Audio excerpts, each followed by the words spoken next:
Physical factors में first point is climate. Climate, ठीक है, यानी इस क्लाइमेट में क्या दिया गया है कि क्लाइमेट उस एरिया में फेवरेबल क्लाइमेट होना चाहिए, then availability of raw material होना चाहिए, then water of power supply होना चाहिए, देन साइट और अवेलेबिलिटी ऑफ लैंड। ये सब चीज़ें, ये सारी चीज़ें होनी जरूरी है वहाँ इंडस्ट्रीज के डेवलपमेंट होती है। एंड मैं थोड़ा ये जो पॉइंट दिए गए ये शॉर्ट में बता रही हूँ, इसके बाद डिटेल में बताऊंगी। सेकंड पॉइंट है इकोनॉमिक फैक्टर्स। ये फैक्टर जो है वो मैन मेड फैक्टर्स है, इकोनॉमिक फैक्टर्स। उसमें लेबर होना चाहिए, उसमें वर्क करने के लिए लेबर की ज़रूरत पड़ती है। दैन ट्रांसपोर्टेशन फैसिलिटीज़ होनी चाहिए उस एरिया में मार्केट एरिया होना चाहिए, दैन कैपिटल एरिया होना चाहिए। ये सब फैक्टर्स हमारे एरिया में यूटिलाइज करने के लिए कैपिटल के बहुत बहुत जरूरी होती है, इम्पोर्टेंट फैक्टर्स है। Than third factors is political factors.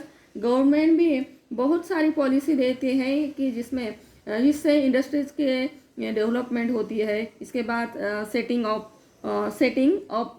Sites, बहुत सारे क्वेश्चंस आ सकते हैं। For example physical factors affecting locations of industries, economic factors affecting locations of industries. ऐसे तरीके से आपको एग्जाम में क्वेश्चन पूछे जा सकते हैं, ठीक है। ये ज़रा ध्यान में रखो, इम्पोर्टेंट पॉइंट्स है ये मैं जो बता रही हूँ ये इम्पोर्टेंट पॉइंट है, और ये आपको बहुत सारा पढ़ना है क्योंकि ये इस चैप्टर पर ज़्यादा से ज़्यादा मार्क्स दिए गए हैं बोर्ड में कि पढ़ने के लिए, और आपको पूछा जा सकता है इस चैप्टर पर बहुत सारे क्वेश्चंस, यानी कि आंसर इन डिटेल पूछे जा सकते हैं, जोग्राफिकल रीजन पूछे जा सकते हैं, या शॉर्ट नोट भी पूछे जा सकते हैं, ठीक है। इसलिए ये जो चैप्टर है बहुत अच्छी तरह से लर्न करना है।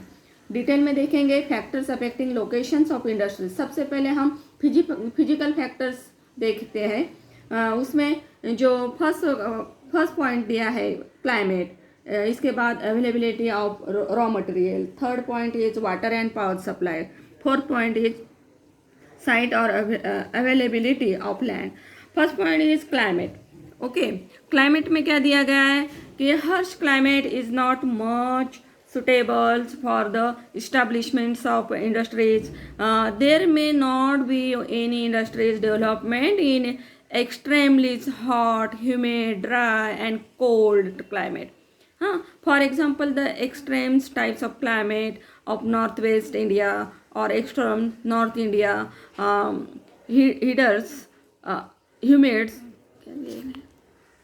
hinders the development of industries. Their change in climate conditions, for example, may also affect industries. For example, chronic droughts.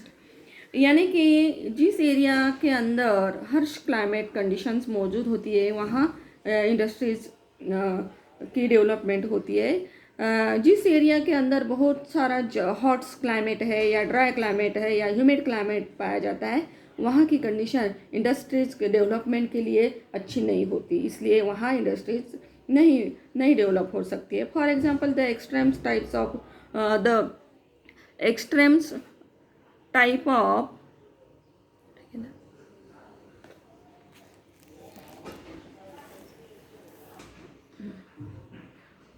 For example, the extreme types of climate of northwest India or extremes North India hinders the development of industries. Their change in climate conditions, for example, may also affect industries. For example, chronic droughts. यानी कि climate में change आते रहते हैं, हमको मालूम है, गर्मी आती है, सर्दी आती है, नहीं क्या, इसलिए इंडस्ट्री डेवलपमेंट में जो भी फैक्टर्स है वो भी उस पर इफेक्ट करते हैं। चेंज द क्लाइमेट, उसका असर, क्लाइमेट का असर इंडस्ट्रीज के डेवलपमेंट पर भी हो सकता है। जब in contracts to this, the moderate climate of western coastal areas is quite conjunctional to the development of industries. Earlier, when artificial threads and mechanizations were not used for making textiles, cotton threads making required humid climate, because throats breaks in dry climate. Consequently, majorities of cotton textiles mills were conditioner in coastal parts of Maharashtra and Gujarat. Artificial humidities are used to in dry areas these days, but it increased the cost of productions. तो जब भी machinery को use नहीं किया जा रहा है या ड्राई क्लाइमेट है, अच्छा कपड़ा वहाँ तैयार हो सकता है। कि जैसे कि ज़्यादा कॉटन टेक्सटाइल है वहाँ उस एरिया में डेवलपमेंट होती है, क्योंकि वहाँ ड्राई क्लाइमेट है, हॉट एंड ह्यूमिड क्लाइमेट होती है वहाँ, यानी कि महाराष्ट्र और गुजरात में बहुत सारे टेक्सटाइल्स इंडस्ट्रीज होती है। ठीक है, इसके बाद then next point is availability of raw materials. Raw materials used in industries mainly comes from farms, mines, forests, fisheries, etc. Thus, locations of industries is depend on the nature of raw materials.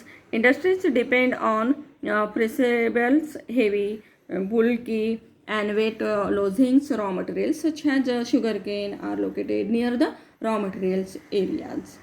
यानी कि industries के अंदर बहुत सारे raw materials का use होता है। Industries को रॉ मटेरियल ये फार्मिंग एरिया में मिलता है, माइंस एरिया में मिलता है, या फॉरेस्ट एरिया में से भी हमको रॉ मटेरियल्स मिलती है इंडस्ट्रीज़ के लिए, और फिशरीज से भी रॉ मटेरियल्स इंडस्ट्रीज़ के लिए हमको मिलती है। एंड दस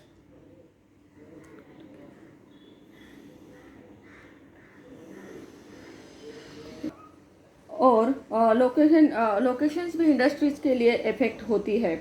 कोई रॉ मटेरियल हेवी रहते हैं तो कोई प्रेसेबल्स रहते हैं, and industries depend on perishable heavy, bulky and weight losing raw materials such as sugar cane are located near the raw material. जो शुगर कैन इंडस्ट्रीज है वो वेटेड रहते हैं, बहुत सारे वेटेड रहते हैं, बहुत सारे भारी रहते हैं, इसलिए उसकी इंडस्ट्रीज ये रॉ मटेरियल के नज़दीक रहती है, यानी कि जो फार्म हाउस रहते हैं या फार्म में रहते हैं वहाँ वो शुगर कैन इंडस्ट्रीज मिलती है। The jute mill, sugar mills are mostly concentrated close to the to the sources of raw materials for this very season. Similarly, industries processing local fruits are found near Mahabaleshwar and Nagpur. Perishable fruits need to be processed soon, and hence they are located near these cities. Sugar cane के area में भी बहुत सारे industries होती है, और जो fruits के या जो भी जो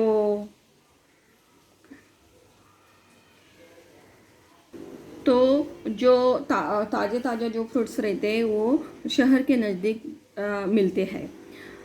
इसके बाद नेक्स्ट पॉइंट है water and power supply.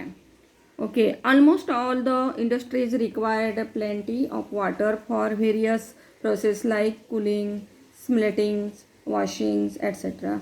Thus, such industries are located near the bank of rivers, near lakes, and coal, oil, electricity are indispensable energies, resources in running any types of industries. यानी कि कोई भी industries के लिए पानी की बहुत ज़रूरत होती है, यानी वाटर की ज़रूरत होती है, और पावर सप्लाई के भी बहुत ज़रूरी होते हैं, बहुत ज़्यादा पानी लगता है। अलग अलग प्रोसेस के लिए, वर्क के लिए पानी लगता है, किसी चीज़ को धोने के लिए भी पानी लगता है, या पावर सप्लाई लगते हैं। Thus, industries depend on coal has energy resources are located near the mining areas. Electricity and oil can be supplied through wires and pipelines easily over long distance. Hence, industries depend on it need not to be located near their source regions. और इसके बाद next point is 4 points. Then number 4 points is site और availability of land.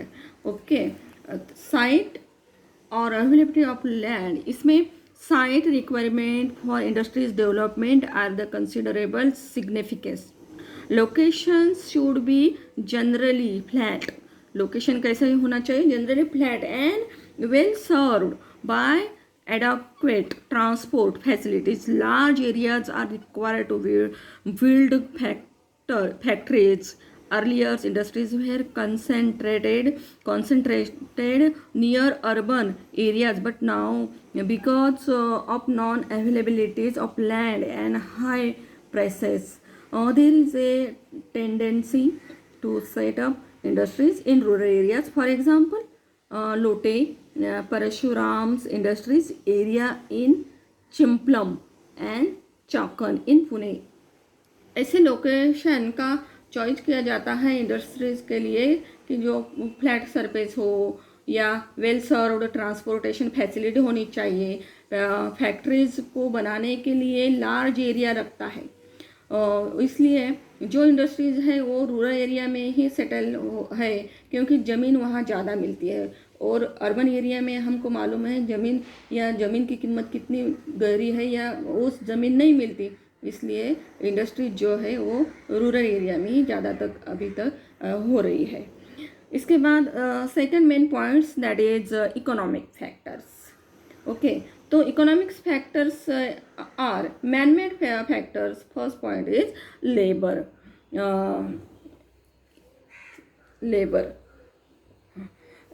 Labour है, इसके बाद transportation है, proximately of to market है, capital है. Okay, first point is labour. इसमें different types of industries require different types of labor. For example, concentration mining industries or textile industries required semi-skilled laborers, whereas food processing industries, ornaments making industries required skilled laborers. In spite of increasing mechanization, some industries still required a large numbers of workers. Hence, we find that labor colonies are found near large industries. यानी कि जहाँ IT industries के अलावा skill labours की ज़रूरत पड़ती है वहाँ इंडस्ट्रीज़ के अंदर मशीनरी से कम काम किया जाता है या मशीनरी को यूज़ होने के लिए के बावजूद भी बहुत सारे वर्कर्स की ज़रूरत पड़ती है. ज़्यादा तक वर्कर्स बहुत ज़रूरी पड़ती है उसमें डेवलप, इसलिए ये इंडस्ट्रीज़ भी उसमें डेवलप हो सकती है. यानी कि ज़्यादा तक जो स्किल लेबर है वहाँ काम करते हैं यानी कि आईटी इंडस्ट्रीज़ के अंदर. एंड इसके ध्यान second point is transportation is most important point. The cost of transportation and time required to carry goods is known as economic distance. Low cost of transportation is the key factors in the locations of industries. Cost of transportation will be more for heavy, bulky, pressables, raw materials, and for longer distance, for example, transportation of coal. On the other hand, light, weight, and non-perishable items can be brought from far distance through the cheaper transportation like waterways. Such industries may be located near the ports or rivers. For example, cotton textiles or pulpwood. यानी कि transportation के लिए जितना time लगता है उतना economic distance ज़्यादा लगता है. एरिया डेवलपमेंट के लिए ट्रांसपोर्टेशन फैसिलिटी की ज़्यादा ज़रूरत होती है. इसके बाद ट्रांसपोर्टेशन का कॉस्ट ज़्यादा रहेगा तो कस्टमर को भी अपनी जो चीज़ें हैं ज़्यादा महंगी कीमत पर वस्तु उसको मिलेगी. और फॉर एग्ज़ाम्पल कॉल है, कोई ट्रांसपोर्टेशन करने के लिए बहुत हेवी है, लॉन्ग डिस्टेंस से आना पड़ता है मार्केट, तो इसकी वजह से उसकी कॉस्ट भी बढ़ जाती है. इसके बाद next point is proximity of to market. यानी कि the entire process of manufacturing is फिटियल्स until the finished goods reached the market. Nearness to market is essential for quick disposals of manufactured goods. It helps in reducing the transport cost and enable the consumers to get things at a cheaper rates. यानी कि industries के नज़दीक market की ज़रूरत होती है, क्योंकि कोई भी प्रोडक्ट सेल करने के लिए मार्केट की बहुत ही ज़रूरत हो सकती है. कैपिटल, इसके बाद का पॉइंट्स है कैपिटल, यानी कि ये 4th पॉइंट्स है वो. Investment is needed for the establishment of industries. Industries are located in those areas where banking and financial facilities are easily available. As a matter of fact, capital is attract to those areas where industries, which in turns attract more industries. Mumbai, Kolkata, Chennai and Delhi begin being the centers of industries. Have better banking and financial facilities than other cities. ज़्यादा तक बहुत सारे जो industries है ये Mumbai, Calcutta, China, Delhi में हम देखते हैं. Now, with an expansions of better banking facilities in rural area, industries can also be located there. यानी कि इंडस्ट्रीज ऐसे एरिया में डेवलप होती है वहाँ पर बैंकिंग फैसिलिटीज़ है और बहुत सारे फैसिलिटीज नज़दीक है, वहाँ इंडस्ट्रीज़ का डेवलपमेंट होता है. And next point is political factors. Point is political factors. तो इंडस्ट्रीज़ की लोकेटेड डेवलपमेंट करने के लिए पॉलिटिकल फैक्टर्स की ज़रूरत होती है. तो इस पॉइंट के अंदर बहुत सारे पॉइंट भी है. इसमें first point is government policies है and second point is settings of says.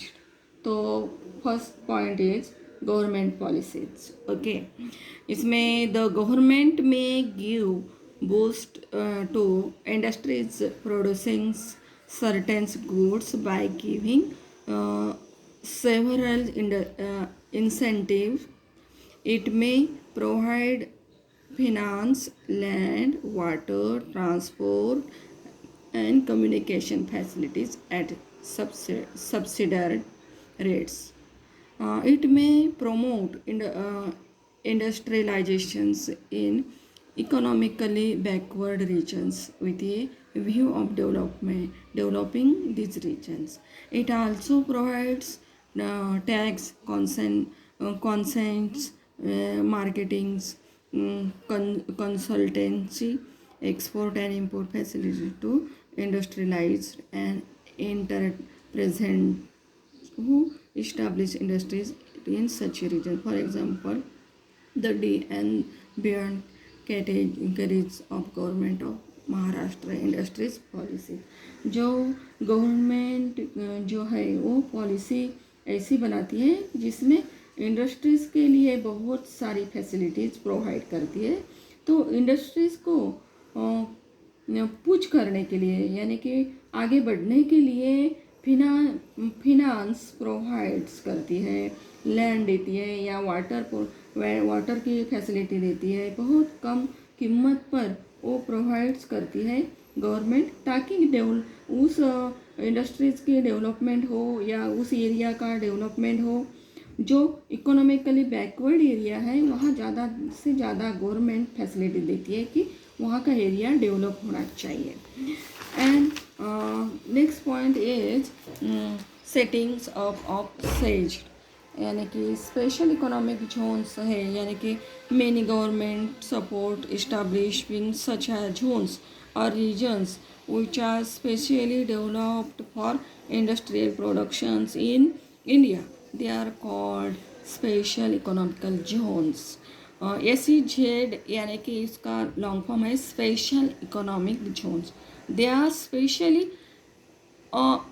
earmarked geographical zones which can be developed by private sector or public sector or in a public private partnerships models. There are many developed to boost export qualities productions in the country, such as attract attacked. Many industries B2B set up there, for example, SEEPZ near Santa cruise. यानी कि बहुत सारी चीज़ें हैं वो provide करती है Jones के ऊपर। डेवलपमेंट के लिए जोन्स को इस्टेब्लिश कहाँ करना है, कैसे करना है, ये वहाँ पर इंडस्ट्रीज़ के लिए इम्पॉर्टेंट होती है। Then last point is the others factors. इस अदर फैक्टर्स में दो फैक्टर्स है, यानी कि supplied allocation and economic of scale और एग्रोमेटेशंस। इसमें सप्लाइड लोकेशंस में sometimes the different stage of productions are डिसेंट्रेशंस and productions is organised at different places for reducing transportation cost in mobile industries, automobiles industries, various parts of communities are made in different areas and assembled at one place. Splittings of the productions of a commodity or different places reduced cost. Second point is economic of scale or agglomerations. Agglomerations means एक जगह सब industries developed होते हैं, वहाँ हम उसे agglomerations कहते हैं। Availability of various facilities lead to establishment of industries in a region by using the available opportunities according to economic of scales. The regions attract more industries with time. Consequently, concentrations or agglomerations of industries occur in these regions. As a result of this, the factors as a result of this, the above mentioned physical and economical factors have no influence on locations or special characteristics of such a regions in that industries that a materially complement leads to each other are established heavy. For example, all over the world places where iron and steel industries. तो ऐसा हमको ये सब चीज़ें ध्यान में रखना है और हमको ये जो पॉइंट दिया गया है ये अच्छी तरह से पढ़ना है, क्योंकि कोरोना की वजह से पढ़ाई पर भी ध्यान रखना है। ठीक है, तो पढ़ाई ज़रूर करनी है स्टूडेंट, और ध्यान देकर करनी है। ठीक है, तो एग्ज़ाम के बारे में पूछा जाएगा तो हमारी एग्ज़ाम अप्रैल में होगी शायद, ऐसा हमको मालूम हुआ है, लेकिन आपको फिक्स बाद में बताऊंगी। ठीक है, थैंक यू।